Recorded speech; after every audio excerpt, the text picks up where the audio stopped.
separate them, you want to hold on to the whites and try and keep the yolks whole so that you can pop them in at the end.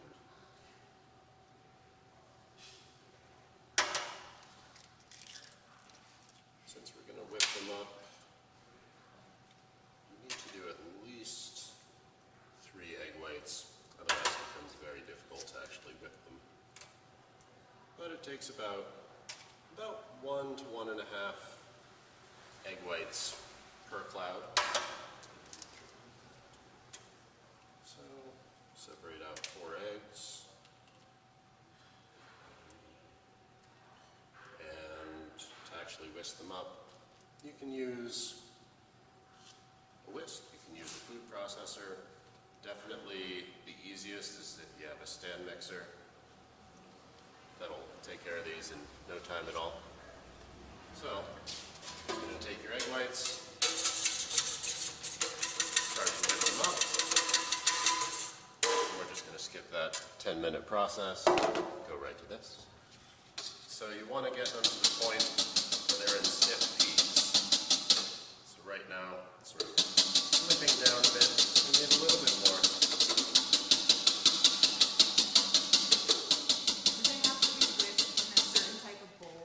Nope. It's easiest to do a bowl as opposed to a straight-sided pan, but it doesn't matter too much. So there's a nice stiff peak, just like that.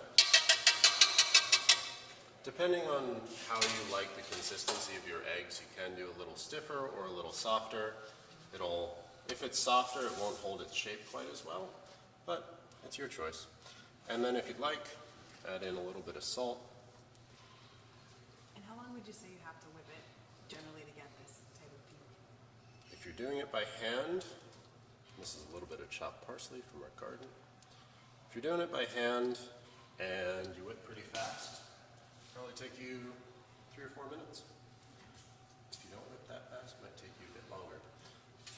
Also, this whisk is pretty thin. If you have a balloon whisk, which sort of comes out and then gets really big at the end, it whips a lot faster, because it lets you incorporate much more air.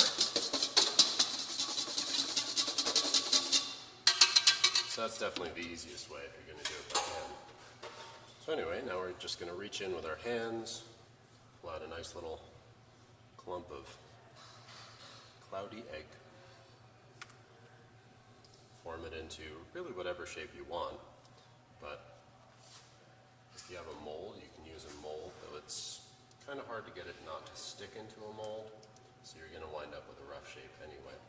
Then you just want to take a little divot out of the top so that you have space for your yolk.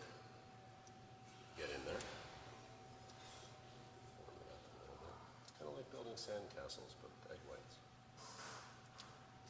So once we have this, we're going to now bake this for 2 to 3 minutes, just to get a golden brown crust on the outside, get it to form up a little bit.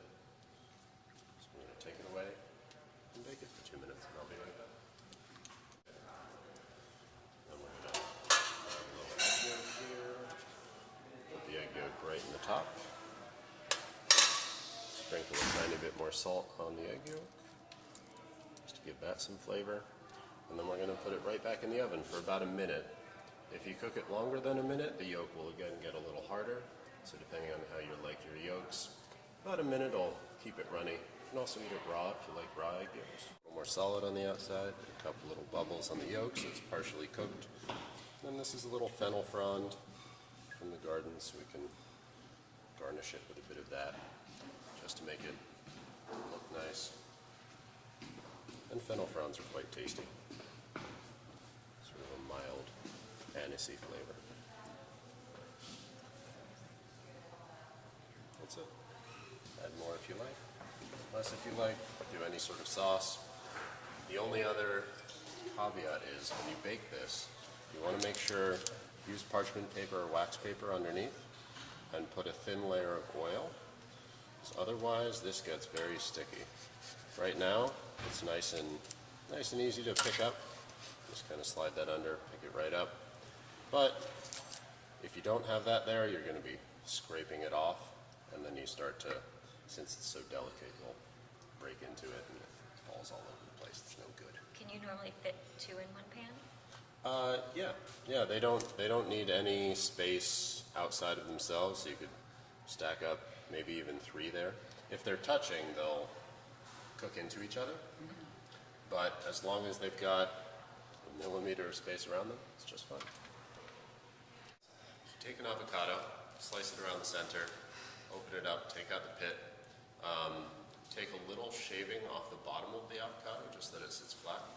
And then you want to scoop out a little more flesh if you want, just to give more space for the egg. I brushed them with a little bit of white wine vinegar, sprinkled a little salt on top, pop in the egg, put it in the oven for 10 to 15 minutes, depending on how you like your eggs cooked. It needs usually around 12 or so for the whites to cook through. And then if you like hard yolks, you can cook it longer. 350 to 400 degrees is just fine, though higher is probably better. So in a home oven, you'd want to go 4 to 450. After 15 minutes, take it out, put it onto whatever you're serving it on, and then did some chopped cilantro and a little sun-dried tomato puree, which was sun-dried tomatoes, rehydrated and pureed with a little white wine vinegar, a little bit of sunflower oil, and some salt. And that was it. Thank you. How do you come up with your ideas for your egg recipes? Anywhere and everywhere. Unique. The egg cloud idea, Ryan read about on the internet one day and decided to try it out. The avocado idea, I've done other things in the past, like there's a pretty traditional way of cooking eggs in tomato sauce and chorizo. It's a Spanish dish. So, riffing on that, just taking anything that'll go nicely with an egg and putting an egg in it and baking it.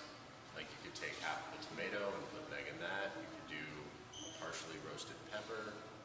That would work quite well. So, different things like that.